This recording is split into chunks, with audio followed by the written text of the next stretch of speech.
आपको एक और सीखने को मिलता है कि अगर किसी भी प्रोडक्ट पे, कस्टमर पे, एम्प्लॉय पे या वेंडर पे आपके डिपेंडेंस आ जाए तो तुरंत अल्टरनेटिव स्ट्रेटजी देख लेना।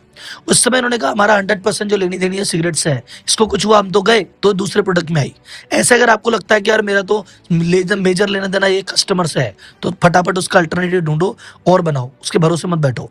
वेंडर में भी यही करो, एम्प्लॉय में भी ये करो। अब बात करते हैं आईटीसी की कितनी रेवेन्यू किस सेक्टर से आती है, एक एक करके बात करते हैं। आईटीसी का मार्च 2023 का रेवेन्यू था 69,481 करोड़ रुपए। इसमें सिगरेट से आया था 37% रेवेन्यू। अगर 90s की बात करूं, 80-90 के दशक की, तब 100% रेवेन्यू सिगरेट से आता था। फिर इसको कम करते करते 2014 में मात्र 62% रह गया और अब तो मात्र 37% ही रह गया। सेकंड जो सबसे बड़ा सेक्टर है वो है एफएमसीजी सेक्टर, उससे 25% रेवेन्यू आता है और यही इनका मुख्य सेक्टर है। मार्च 2023 में सेक्टर से रेवेन्यू थी 108 करोड़। पिछले साल इससे रेवेन्यू थी 19,123 करोड़, यानी 20 साल में 19,000 करोड़ रुपए की रेवेन्यू बढ़ी है और उसमें 16,000 करोड़ तो खाने पीने की चीजें थी।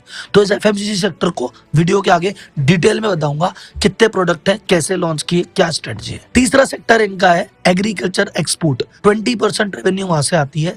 ये भारत के सबसे बड़े प्राइवेट अनाज के एक्सपोर्टर है। ये किसानों से सामान उठाते हैं फिर एक्सपोर्ट करते हैं। इसके बारे में भी डिटेल में बताऊंगा, डोंट वरी। इसके बाद आता है पेपर बोर्ड, पैकेजिंग और स्टेशनरी, वहां से आती है 11% रेवेन्यू। इसके बारे में भी डिटेल में बात करेंगे। और लास्ट में इनका जो सबसे छोटा डिवीजन है वो है आईटीसी के होटल्स, उससे मात्र 4% रेवेन्यू आता है। ये एनालिसिस देख के लग रहा होगा अरे आईटीसी का सिगरेट बिजनेस तो खत्म हो रहा है राहुल जी, 100% से 37% रह गया। अरे रुको जरा, सब्र करो।